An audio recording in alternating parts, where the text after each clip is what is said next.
신앙생활은 늘 현재형입니다. 그리고 사단의 공격은 단 1초도 쉬지 않습니다.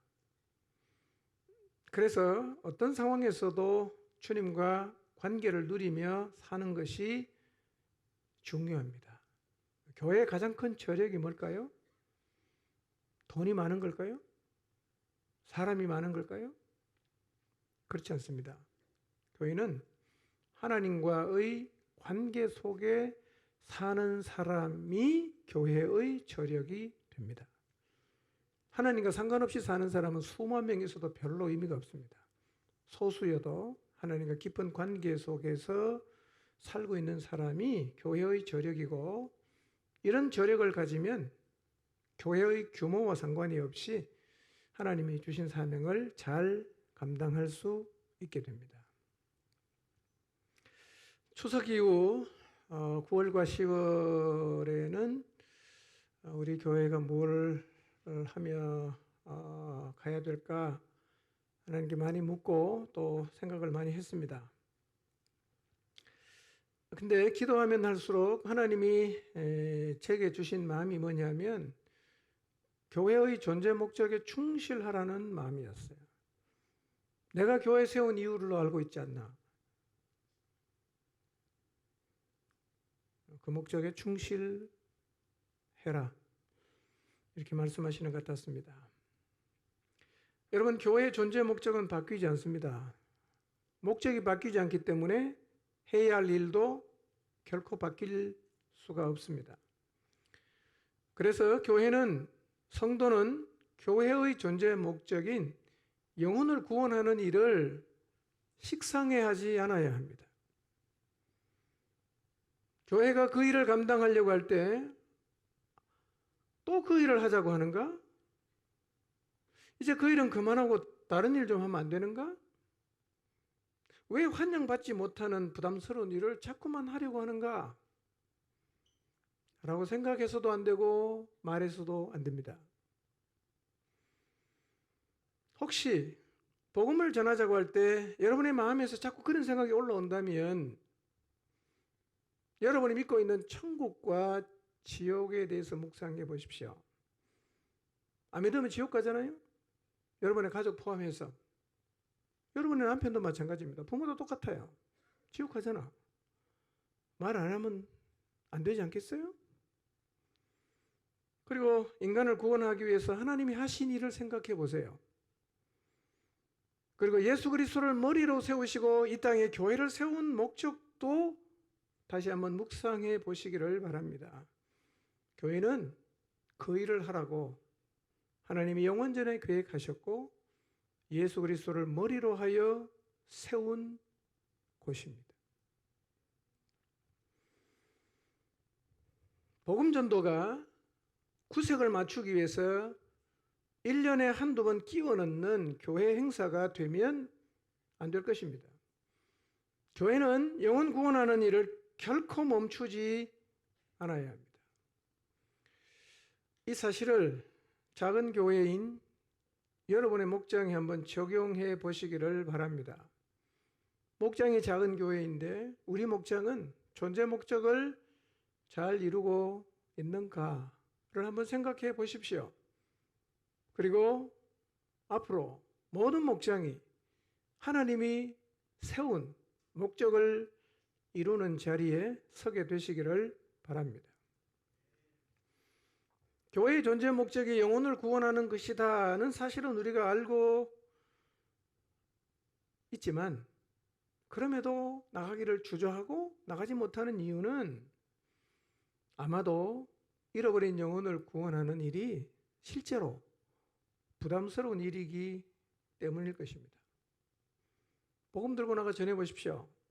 특히 우리 시대는 사람들에게 공감을 얻기가 어렵습니다. 복음을 전하면 대화가 끊어질 수 있습니다. 복음을 전하면 잘 만들어진 관계가 깨질 수도 있어요. 그리고 사람들에게 편협적인 사람, 치우친 사람, 말이 안 통하는 사람 취급받을 수 있습니다. 그래서 전도를 가능하면, 하나님 나라 말하는 것을 가능하면 회피하는 겁니다. 이런 이유로 우리 시대 많은 성도들의 삶에서 전도가, 복음을 전하는 일이 사라졌습니다. 그러나 구원받은 성도라면 예수님처럼 누구를 만나든 실제하고 있는, 실존하고 있는 하나님의 나라를 말해야 합니다. 그래서 9월과 10월에 우리가 이 일에 집중하려고 합니다. 멸망으로 가는 영혼을 구원하는 이 교회의 사명을 생각할 때마다 따라서 생각되어지는 게 있어요. 그게 뭐냐면, 교회가 어떠해야 하는가 하는 것입니다. 어떤 교회가 되어야 하는가? 여러분, 멸망으로 가는 영혼을 구원하는 교회가 되려면 말로 하는 복음 전파가 전부이면 안 돼요. 그걸로는 우리 시대는 먹히지 않습니다. 말로 해야죠. 말로밖에 할 수가 없어요. 그러나 교회는 말을 안 해도 뭔가가 보여야 되고 느껴져야 됩니다. 교회에 와보면 하나님 살아계신다. 하나님은 지금도 우리 안에 역사하고 계시는구나. 이거를 교회가 보여줄 수 있어야 돼요. 때로는 기적도 일어나고 사람이 변화되고 하나님이 우리 가운데 살아 역사하시는 것들을 볼 수 있고 들을 수 있고 느낄 수 있어야 됩니다. 그래야 복음을 전해드는 사람이 복음에 관심을 갖게 되고 마음을 열게 되고, 그때 성령이 역사하셔서 복음 앞에 굴복하게 하시는 열매를 우리가 거두게 되는 것입니다. 어떻게 하면 이런 교회가 될 수 있을까요? 기본적으로 모든 성도들이 영적으로 깨어 있어야 되고 성령 충만한 삶을 살고 있어야 되는데, 이 성령 충만한이라는 단어가 기독교 용어가 되면 안 돼요. 실제 우리의 삶을 표현할 때 성령 충만이라는 표현을 쓸 수가 있어야 돼요.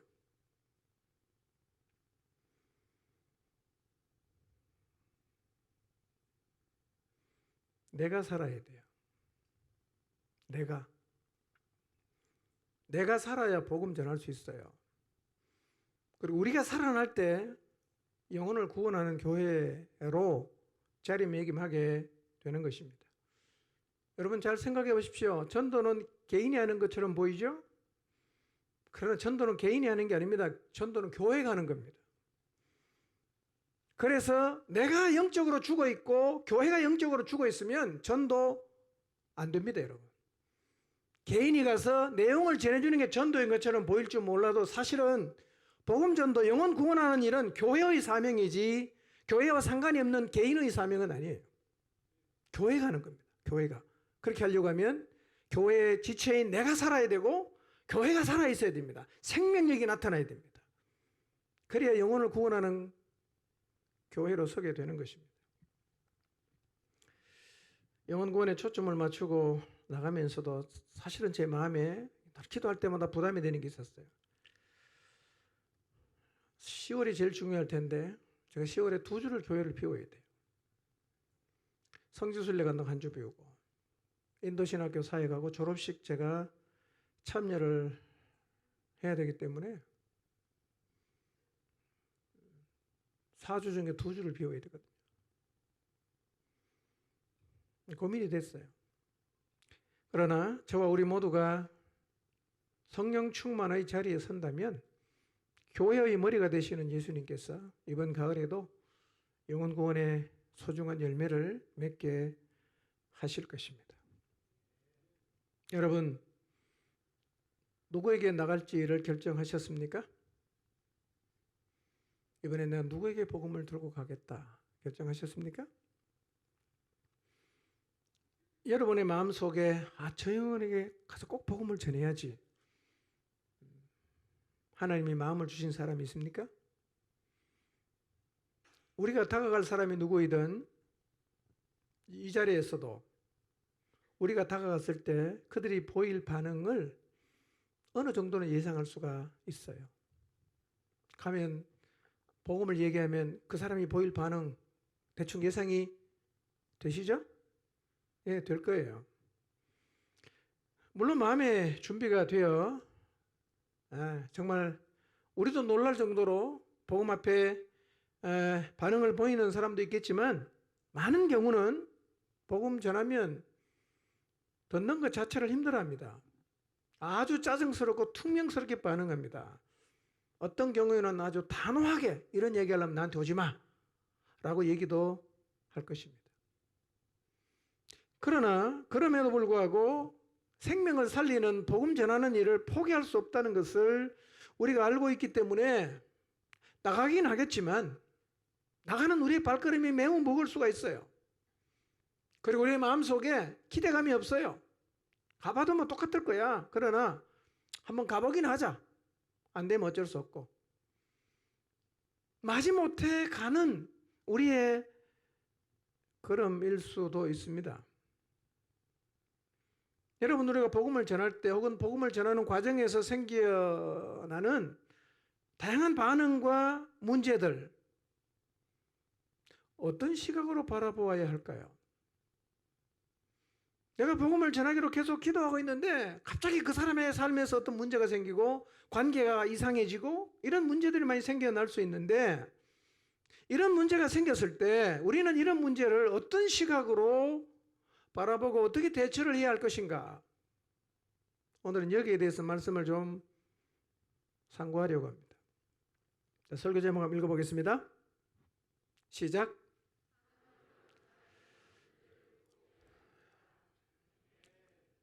오늘은 느헤미야 얘기를 좀 하려고 합니다. 느헤미야서는 하나님의 사람 느헤미야가 무너진 예루살렘 성벽을 재건하는 역사를 기록한 책입니다. 느헤미야서가 기록될 때는 아닥사스다 왕 즉위 20년이 되는 주전 445년입니다. 그러니까 느부갓네살이 성벽을 파괴한 게 주전 605년이니까 예루살렘 성벽이 파괴된 지가 지금 140년이 지났어요. 140년 동안 무너진 채로 있습니다. 스룹바벨과 세스바살이 첫 번째 귀향민들을 이끌고 예루살렘으로 돌아간 지가 90년이 지났어요. 여전히 성벽은 폐허로 남아있어요. 귀향민들은 엄두를 못 내죠? 관심이 없어요. 먹고 사는 게 급하니까. 90년간 무너진 성벽을 옆에 두고 살았으니 어느 순간 갑자기 그걸 보고 감동을 받아서 새로 짓자 이런 마음을 갖기를 기대하기는 힘든 상황입니다. 계속 무너져 가야 되는 거. 하나님은 이 성벽이 재건되기를 원하시거든요. 이 예루살렘 성벽을 재건하려면 뭔가 새로운 촉매가 필요했어요. 그런데 하나님은 이 예루살렘 성벽 재건에 한 사람이 꽂히게 하셨어요. 그 사람이 누구냐면 느헤미야입니다. 그런데 느헤미야가 살고 있는 수선은 예루살렘에서 1500km가 떨어져 있어요. 아주 멀리 떨어져 있죠.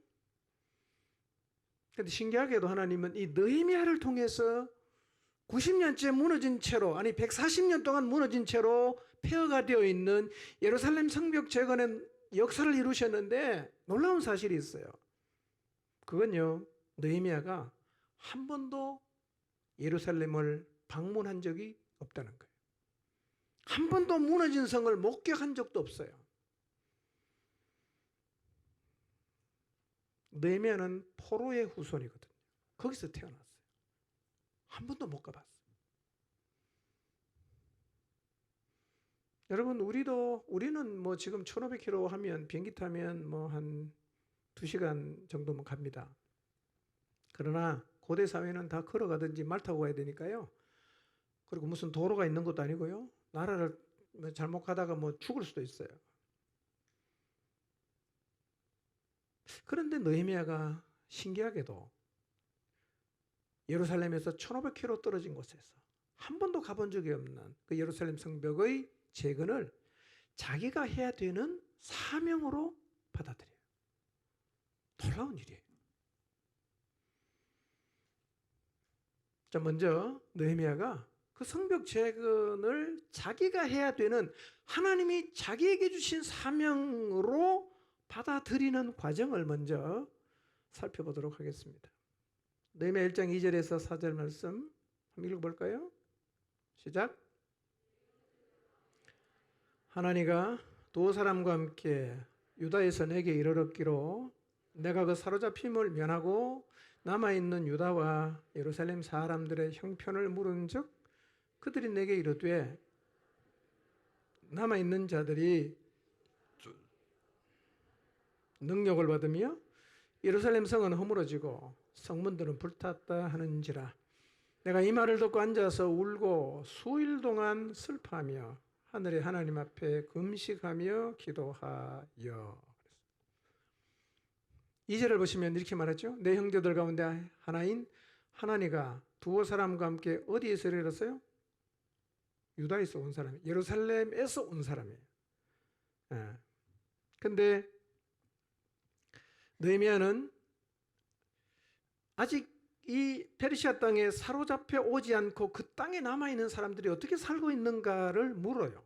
거기서 왔으니까. 그들이 대답합니다. 사로잡혀 오지 않고 그 지방에 남은 사람들은 거기서 큰 환난을 당하고 능욕을 받고 예루살렘 성은 다 허물어지고 성문들은 불탄 채로 140년 동안 있다고 이야기를 했어요. 근데 이 말을 듣고 느헤미야는 그냥 주저앉아서 울어요. 그리고 슬픔에 잠긴 채로 며칠 동안 금식하면서 하늘의 하나님께 기도를 드립니다. 그런데 여러분 생각해 보세요. 자기가 한 번도 예루살렘에 가본 적이 없어요. 무너진 성을 본 적도 없는데 왜 느헤미야가 그 얘기를 듣고 수일 동안 슬퍼하며 하나님 앞에 금식하며 기도했을까요? 이해가 되십니까? 이런 느헤미야의 반응이 이해가 안 되는 거예요. 뭐 거기 살고 있던 자기 집이 무너진 것도 아니고 무슨 거기 있던 자기 친척의 집에 문제가 생긴 것도 아니고 그냥 예루살렘 성이 무너졌다는 얘기를 듣고 그렇게 슬퍼하는 거예요. 잠깐 슬퍼한 게 아니라 수일 동안 슬퍼합니다. 금식하고 기도해요. 여러분 생각해 보세요. 포로민의 후예니까 예루살렘은 우리 조상들이 살던 도성이다. 뭐 그 정도 이상의 의미가 없을 수 있지 않겠어요? 지금 느헤미야는 왕의 총애를 한 몸에 받고 있습니다. 부귀영화를 가지고 있고요. 페르시아 제국의 상류층 사람과 견주어 봐도 전혀 부러울 것이 없는 최고의 삶을 지금 살아가고 있어요. 굳이 가본 적도 없는 그냥 우리 조상의 성이긴 하지만 그 예루살렘 성벽 재건에 느헤미야가 관심을 가질 이유가 사실은 없어요. 그런데 그렇게 울었단 말이에요. 느헤미야는 좀 특별한 사람이었습니다. 그의 마음에는요, 그 민족의 미래를 염려하는 특별한 마음이 있었어요. 90년 동안 첫 번째 포로 귀환한 사람들이 간 지가 90년이 돼도 그대로 있는, 도대체 이거 누가 재건할 것인가? 하나님께서 그 민족을 향한 특별한 마음을 갖고 있던 느헤미야에게 그 일을 아마 사명으로 주신 것 같아요. 느헤미야는 예루살렘에 한 번도 안 가봤지만 평소에도 그의 마음에는 예루살렘 도성에 관심이 많아요. 그러다가 형제 하나니의 소식을 들으면서 예루살렘 성이 다 무너지고 성문이 다 불탔다는 소리를 들으면서 너무너무 슬퍼합니다. 그럼 며칠 동안 금식을 하면서 하나님 앞에 기도하는데요. 아마 이때 하나님께서 느헤미야에게 야, 네가 그 일 해. 네가 가. 이렇게 사명을 주신 것 같아요. 이건 이제 추측이 아니고 뒤에 읽어보면 사실이에요. 이 기도하다가 이 기도의 시간에 느헤미야는 예루살렘 성벽 재건을 하나님이 자기에게 하라고 하신 일로 받아들입니다. 그게 사명이 됐어요. 느헤미야가 1장 5절에서 11절에 기도를 하나님 앞에 드려요. 읽지 않겠습니다. 먼저 하나님 앞에 죄를 자복하고 회개의 기도를 드립니다. 하나님, 나와 내 아버지 집이 주님 앞에 크게 악을 행해서 하나님이 모세에게 명령하신 계명과 율례와 규례를 지키지 않았습니다. 죄를 자백합니다. 그리고 이렇게 기도를 해요. 그러나 하나님, 옛적에 너희가 범죄하면 내가 너희를 여러 나라 가운데 흩을 것이고 만일 내게로 돌아와서 내 계명을 지켜 행하면 너희 쫓긴 자가 하늘 끝에 있을지라도 내가 거기서부터 그들을 모아 내 이름을 두려고 택한 곳에 돌아오게 하리라고 하시지 않았습니까? 하나님, 이제 이 약속을 기억해 주십시오 라고 기도하는 거예요. 하나님, 우리에게 하신 이 약속의 말씀을 기억해 주십시오. 그 11절을 한번 보세요. 아주 중요한 말씀이에요. 11절. 그리고 이렇게 기도하죠. 주여 구하오니 귀를 기울이사 종의 기도와 주의 이름을 경외하기를 기뻐하는 종들의 기도를 들으시고 오늘 종이 형통하여 이 사람, 여기서 말하는 이 사람이 누구냐면 아닥사스다 왕이에요. 자기가 왕으로 모시고 있는 아닥사스다 왕. 이 아닥사스다 왕 앞에서 은혜를 입게 해 주십시오 라고 기도를 합니다. 이게 무슨 의미인지는 뒤에 가면 2장에 가면 나오는데요. 결국은 자기가 예루살렘 성벽 재건을 위해서 왕 앞에 나가서 이야기를 할 텐데 그때 하나님이 도와주셔서 왕 앞에 내가 은혜를 입어서 예루살렘 성벽 재건의 일을 시작할 수 있게 해주십시오 라는 기도예요. 그러니까 수일 동안 울고 금식하고 기도하면서 이미 느헤미야는 예루살렘 성벽 재건은 하나님이 내게 해주신 사명이다라고 마음속으로 받아들였다는 의미예요. 이거 내가 한다. 하나님이 나보고 하라고 하신다. 받아들였어요.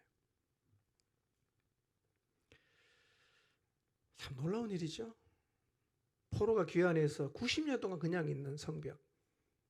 근데 한 번도 가본 적이 없는 사람이 1500km 떨어진 수산궁에서 그 성을 자기가 해야 될 하나님이 주신 사명으로 받아들이는 이 일이 너무 놀랍지 않습니까? 하나님 그렇게 하신 거예요. 부귀 영화와 명예를 가진 느헤미야, 페르시아 왕궁에 살고 있어요. 늘 자기 민족을 생각합니다. 한 번도 가본 적은 없지만 그 도성의 소식을 들었을 때 너무 슬퍼 울고 기도하다가 예루살렘 성벽 재건을 자신의 사명으로 받아들였던 것처럼 오늘 우리도 부족한 것이 없고 부유한 시대를 살고 있지만 깊은 어둠에 갇혀 영원한 멸망을 향해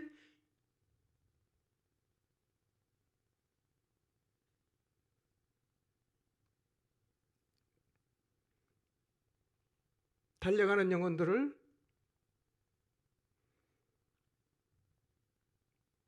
아파하고 하나님의 소원인 영혼 구원을 사명으로 받게 되시기를 바랍니다. 2장으로 넘어갑니다. 1절 2절 보겠습니다.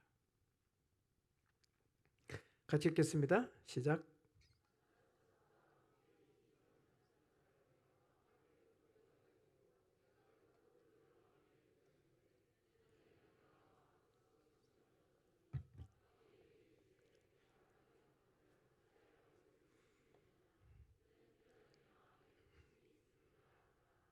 그때 내가 크게 두려워요. 그랬어요.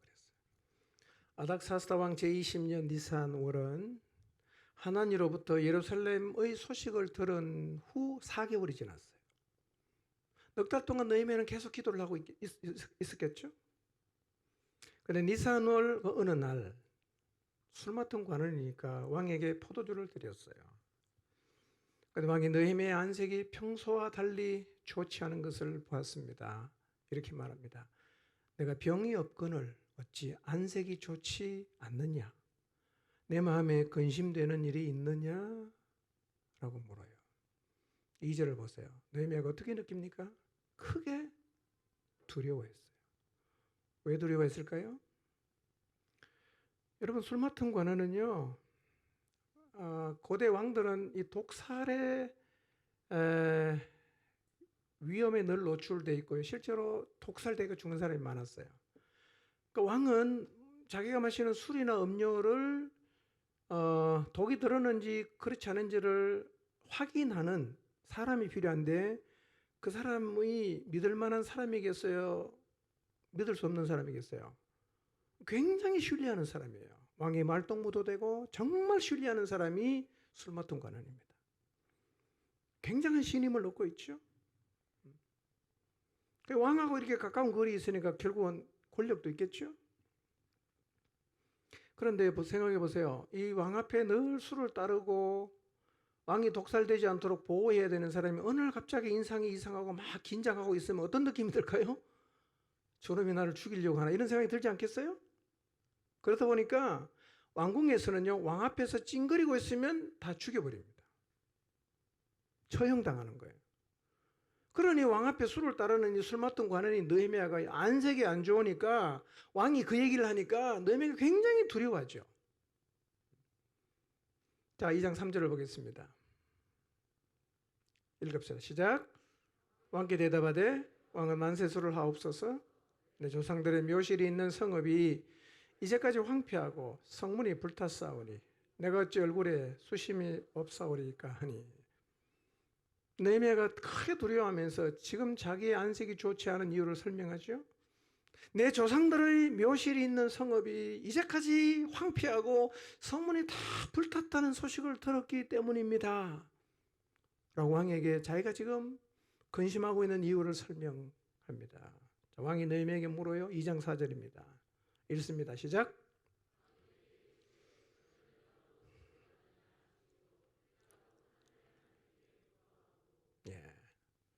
죽을 줄 알았는데 왕이 뭐라고 말합니까? 그럼 네가 뭘 원하느냐?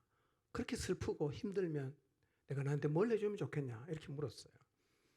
느헤미야가 잠시 하나님 앞에 기도합니다. 지하실로 가서 막 2시간 기도한 건 아니고요. 잠깐 기도합니다.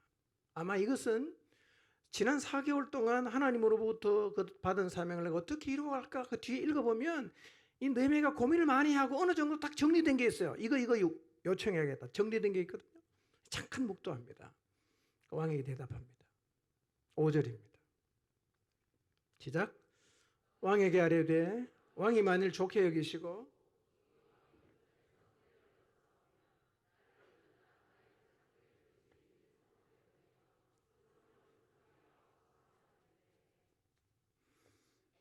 왕이 좋게 여기시고 종이 왕의 목전에서 은혜를 얻었다면 나를 유다 땅 내 조상들의 묘실이 있는 성읍으로 좀 보내서 제가 그 성읍을 건축하게 해 주십시오.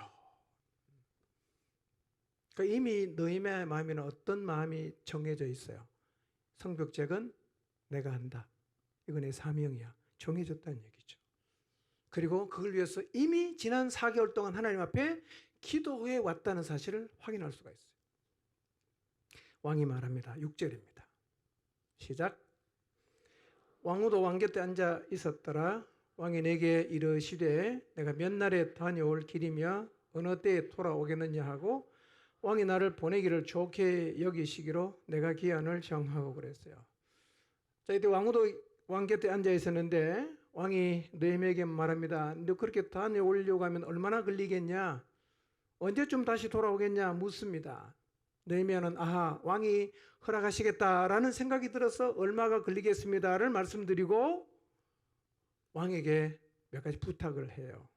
지금 보시면 일이 매우 잘 진행되고 있습니다. 4개월간 기도했던 기도가 지금 왕 앞에서 그대로 다 응답이 되고 있습니다. 정말 기적이 일어나고 있는 순간이에요. 자, 6절, 7절, 8절 보겠습니다. 시작. 왕이 만일 좋게 여기시거든 강서쪽 총독들에게 내리시는 조서를 내게 주사 그들이 나를 용납하여 유다에 들어가기까지 통과하게 하시고 또 왕의 삼림감독 아삽에게 조서를 내리사 그가 성전에 속한 영문의 문과 성곽과 내가 들어갈 집을 위하여 들보롯을 제목을 내게 주게 하옵소서 하며 하나님의 선한 손이 나를 도우심으로 왕이 허락하고. 두 가지 부탁이에요. 하나님은요, 왕이 좋게 여기신다면 자기가 유다까지 무사히 갈 수 있도록. 왜냐하면 유다를 가려고 하면 여러 나라를 지나가야 되잖아.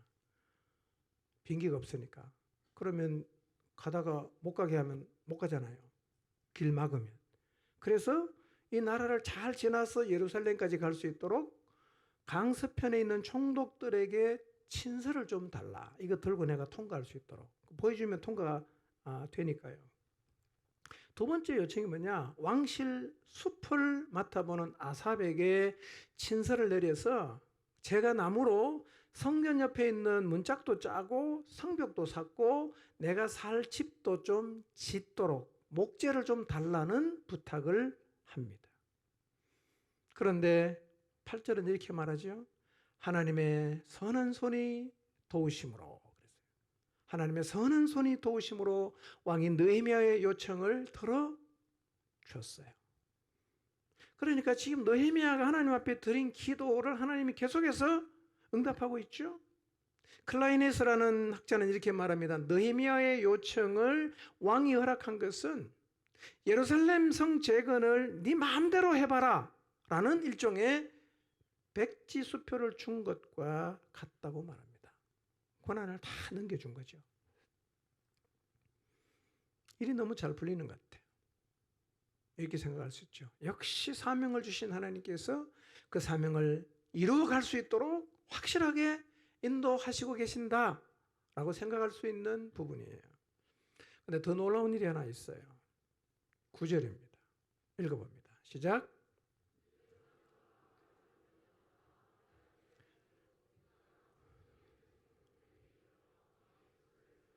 네, 이거는 느헤미야가 요청한 게 아니에요. 왕이 생각해 보니까 잘못 가다가 죽을 수도 있잖아. 강도 만나 죽을 수도 있잖아. 그러니까 왕이 군대 장관과 마병까지 붙여주는 거예요. 얘네들이 너를 보호해서 네가 네 조상의 땅 예루살렘으로 아마 인도해 주게 될 거다. 그러면서 보내줬어요. 그래서 9절 말씀 보십시오. 느헤미야는 혼자 가는 게 아니라 군대 장관과 마병과 함께 가요. 그리고 나라를 지나갈 때마다 왕이 준 친서를 보여주고, 그래서 결국 자 10절을 봅시다. 10절 시작. 호론 사람 산발락과 종이었던 암몬 사람 도비야가 이스라엘 자손을 흥왕하게 하려는 사람이 왔다 함을 듣고 심히 근심하니라. 그러니까 이 왕이 느헤미야를 도와주는 징표들이 계속 지금 나타나고 있는데요. 그리고 이제 느헤미야가 언제 출발했는지는 기록이 안 나와 있지만 아마 출발한 것 같아요. 가서 강 서쪽 총독이 길 막으면 친서를 보여주고 결국 예루살렘에 도착했어요. 10절에.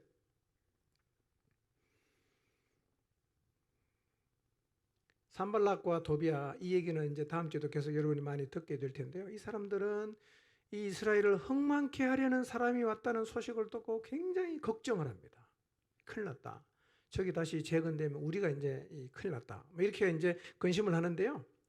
이 산발락과 도비야가 근심을 했다는 것은 이들이 느헤미야가 성벽을 재건할 때 어떤 역할을 할지가 어느 정도 짐작이 되는 대목이에요.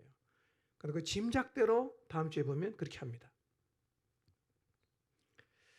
자, 이게요, 느헤미야가 하나님으로부터 성벽 재건을 사명으로 받고 예루살렘에 오기까지의 과정인데, 이 과정을 유심히 살펴볼 필요가 있어요. 다시 한번 정리를 하면요, 하나님을 통해서 들은 예루살렘 성의 소식을 너무 아파하고 울면서 며칠간 금식하면서 결국 느헤미야는 이 일은 하나님이 내게 하라고 주신 일이다 라고 사명을 받아들입니다. 그리고 넉 달 동안 열심히 기도를 합니다. 그리고 넉 달 만에 왕 앞에 포도주를 들이다가 일들이 그냥 일사천리로 진행이 됐어요. 정말 극적으로 문제가 다 해결됐어요. 제일 처음에 왕께 포도주를 드렸을 때 얼굴에 수심이 있었잖아요. 근데 죽지 않았어요. 그리고 도리어 왕이 왜 너 얼굴이 그렇게 어두우냐라고 물어보므로 자기가 지금 얼굴에 수심이 있는 이유를 말할 수 있게 되었고, 도리어 왕으로부터 그러면 내가 너한테 뭘 해주면 좋겠냐라는 질문을 받게 되고, 그리고 자기가 유다 땅에 가서 그 성벽을 재건할 수 있도록 허락해달라는 요청을 했는데 허락을 받았어요. 그리고 왕에게 몇 가지 부탁을 했습니다. 첫째는 뭐였죠? 친서를 달라. 유브라데강 서편에 있는 총독들이 내가 가는 길을 막지 않도록 친서 하나 주십시오. 두 번째, 나무 좀 대주십시오. 요청을 했거든요. 다 허락받았어요. 그런데 이 왕에게 친서를 요구하는 것, 그 주변 나라의 총독들에게 보낼 친서를 요구하는 것하고 그 많은 목재를 요구하는 것은요, 담대하다 못해 굉장히 당돌한 부탁이라고 생각합니다. 굉장히 당돌한 부탁이에요. 근데 왕이 다 허락해 줍니다. 하나님의 선한 손이 도우신 거죠. 거기 하나 더해서 왕은 느헤미야가 요청하지도 않았는데 장교, 군대 장관과 기병대를 보내서 예루살렘까지 잘 갈 수 있도록 보호를 해줬어요. 자, 이 과정을 보면 지금 예루살렘 성벽 재건을 하는 일들이 순탄합니까? 지금 삐걱거리고 있습니까? 매우 순탄하지요? 자, 지금까지 과정을 보면 이 예루살렘 성이 재건되는 과정들이 여러분 순탄할 것 같습니까? 힘들 것 같습니까? 그러니까 지금까지 되어온 이 순탄한 과정을 봤을 때 실제로 예루살렘에 가서 예루살렘 성벽을 재건하는 일이 순탄할 것 같아요? 아니면 문제가 생길 것 같아요?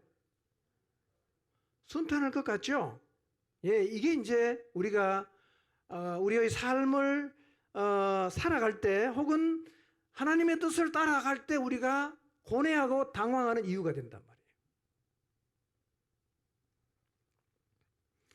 여러분, 느헤미야가 예루살렘으로 돌아가서 성벽을 재건하는 과정은 순탄하지 않았습니다. 다음 주에 살피겠지만 성벽 재건의 과정은 굉장히 문제가 많았어요. 자칫하면 아이고 멈추자 라는 결정을 내려도 하나도 이상하지 않을 수많은 문제 앞에 느헤미야가 봉착했어요. 그러니까 사명을 받고 현장에 오기까지의 과정은 순탄했지만 성벽을 실제로 재건하는 과정에서는 많은 난관이 있었습니다. 그러니까 여기서 우리가 배워야 되는 매우 중요한 교훈이 있어요. 하나님이 주신 사명이라고 내가 하나님으로부터 기도의 응답을 받았다고 해서 그 일을 이루어가는 과정이 식은 죽을 먹는 것처럼 쉽고 간단하게 이루어지지 않을 수가 있다는 거예요. 하나님이 내게 주신 사명이 아주 확실해도 그 사명을 완수하는 데는 반드시 극복해야 하는 문제가 생길 수가 있다는 거예요. 왜 이런 문제를 주실까? 이런 문제가 도대체 무슨 의미가 있을까? 왜 필요한가? 그 얘기는 제가 다음 주에 말씀을 드릴 겁니다. 여러분, 하나님이 주신 사명도요, 하나님 앞에 기도하고 정말 뛸 듯이 기뻐할 정도로 확실하게 하나님이 내게 주신 응답을 받아도 그 일을 이루어가는 과정에는 뭐가 있다? 문제가 생길 수 있다는 거예요. 자, 설교 제목 다시 한번 읽어보겠습니다. 시작.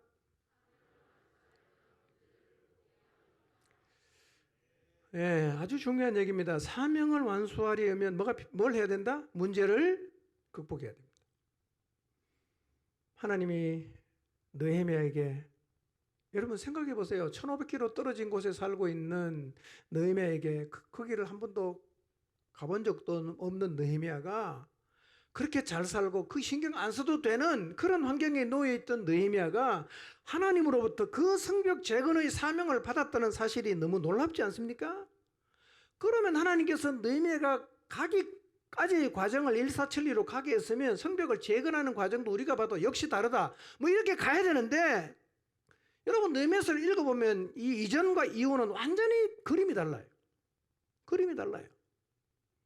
충분히 고뇌할 수 있어요. 이게 뭐야 도대체? 이런 생각이 들 수 있단 말이에요.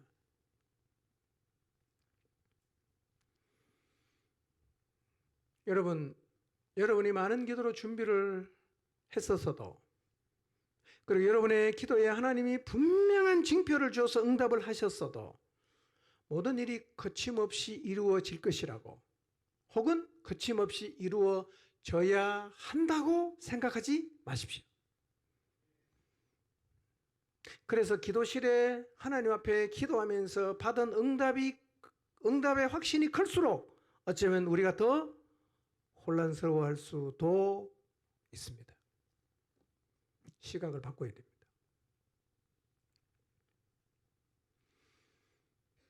여러분, 기도의 응답이 있는 길에도 하나님이 내게 하나님 나라를 위해서 헌신하며 달려갈 사명을 주신 길에도 뭐가 있어요? 크고 작은 문제는 있습니다. 생깁니다. 사명의 길에는요, 반드시 사단이 방해합니다. 공격합니다. 되돌아요. 못하게.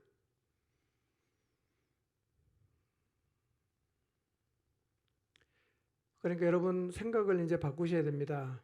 하나님 앞에서 사명을 받고 그 사명을 이루는 자리에 가는 과정이 너무나 순탄했다고 해도 그 일을 완성하는 과정까지도 꼭 순탄할 거라고 생각하지 마십시오. 많은 경우는 감당하기 힘든 문제 앞에 서게 돼요.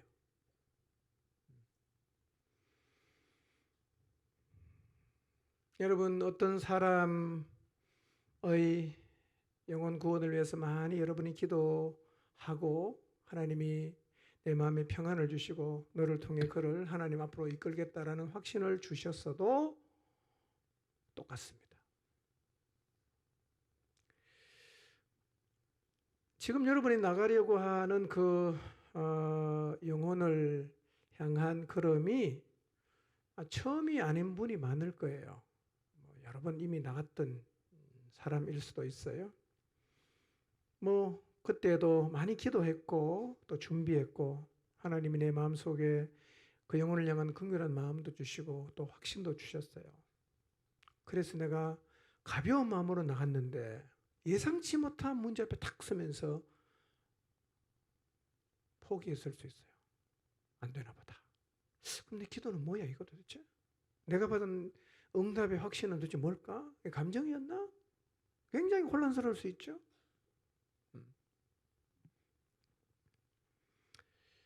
여러분, 기도의 확신을 받았어요. 근데 그 사람 앞에 나가면 이게 문제가 자꾸 생기는 거예요. 그냥 보통 문제가 아니라 그냥 다 그만두고 싶을 정도로 힘겨운 문제일 수도 있어요. 이거 어떻게 해석해야 됩니까? 응답은 뭐고 현실은 또 뭐예요? 왜 이렇게 다른 걸까요?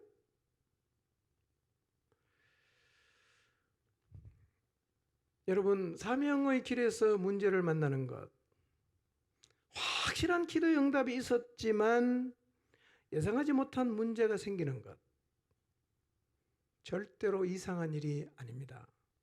절대로 잘못되고 있는 일도 아닙니다. 이건 아주 정상이에요. 아주 정상입니다. 문제는 어떻게 하면 될까요? 극복해야 됩니다. 극복해야 돼요. 설교 제목을 기억하십시오. 근데 우리의 생각이 오기까지의 과정이 순탄했기 때문에 열매를 거두는 과정도 순탄해야 된다고 생각을 하기 때문에 문제가 생기면 어려워지면 우리 스스로가 해석이 안 되니까 당황하는 거예요. 도대체 뭔가 이게?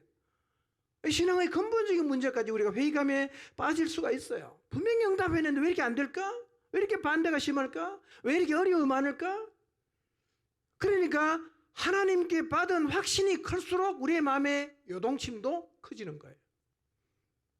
해석이 안 되니까. 그래서 느헤미야의 예를 들면 성벽 짓다가 멈추는 거예요. 안 되겠다. 더 준비해서 오자. 이러고 멈춘단 말이에요. 여러분, 이런 일을 만나면 사실은 우리가 많이 고민을 합니다. 그리고 당혹스러워하죠. 이럴 수도 있어요. 내가 응답받은 게 착각이었구나. 하나님이 준 게 아니었구나. 그래서 멈추고 포기하는 거죠. 이건 우리가 실수한 거죠. 왜 그런 시각이 생깁니까? 문제가 이상하다고 봤기 때문에 그렇습니다. 문제는 당연한 거예요. 원래 오는 거예요. 여러분 느헤미야가 성벽을 재건하는 과정에 겪었던 문제를 보면 아마 여러분 굉장히 놀랄 거예요. 아니 어떻게 이런 일이 연이어서 계속 일어날 수 있는가? 라는 생각이 들 거예요. 그러나 예루살렘 성벽은 그런 문제를 극복함으로 재건된 것이지 아무런 문제가 없는데 재건된 건 아니었어요. 우리도 똑같습니다.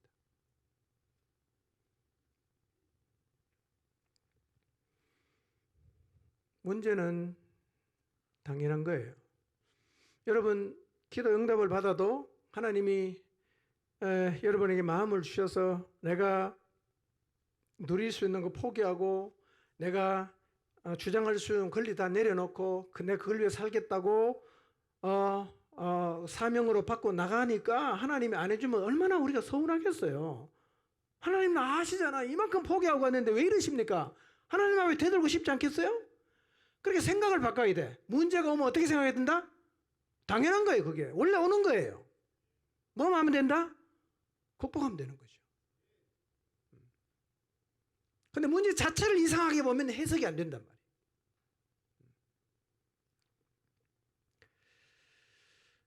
그러니까 여러분이 어떤 영혼을 향해서 정말 많이 기도해서 금식도 하고 막 헌금도 하고 막 했어요. 내 마음에 확신이 들어요. 이번에는 가면 아멘 하고 하나님 앞에 탁 무릎을 꿇을 거다. 그렇게 생각했어요. 근데 지난번보다 더 지독해졌어요. 어떤 마음이 들까요? 실망하는 마음이 들지 않겠어요? 그럼 이제는 생각을 바꿔야죠. 그런 문제가 생기면 어떻게 해야 된다? 당연한 거다. 뭘 생각해야 돼요? 어떻게 넘어가지? 어떻게 극복하지? 생각을 바꿔야 돼요.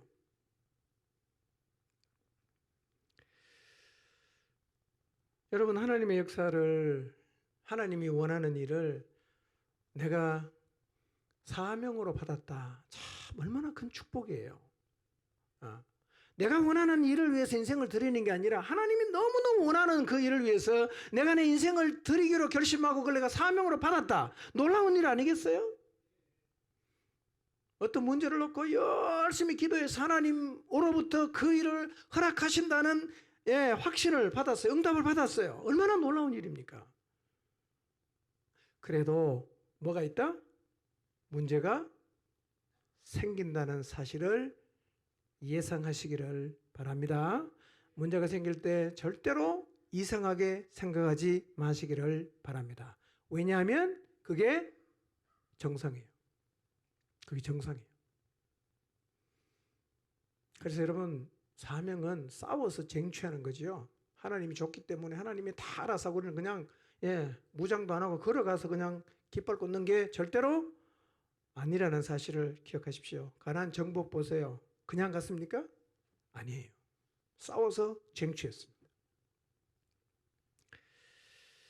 여러분 그래서 기도하고 응답받고 하나님이 사명을 주신 일 앞에서도 문제가 생길 텐데 그런 문제를 보면 절대로 의심하지 마십시오. 당황하지 마십시오. 이상하다. 그렇게 여기지도 마십시오. 담담하게 기도하면서 하나님의 지혜를 구하면서 적극적으로 그 문제에 맞서서 문제를 극복하십시오. 그래서 결국 하나님이 주신 그 기도에 응답한 자리, 하나님이 내게 주신 그 사명을 이루는 자리에 우리 모두가 서게 되기를 주님의 이름으로 축원합니다.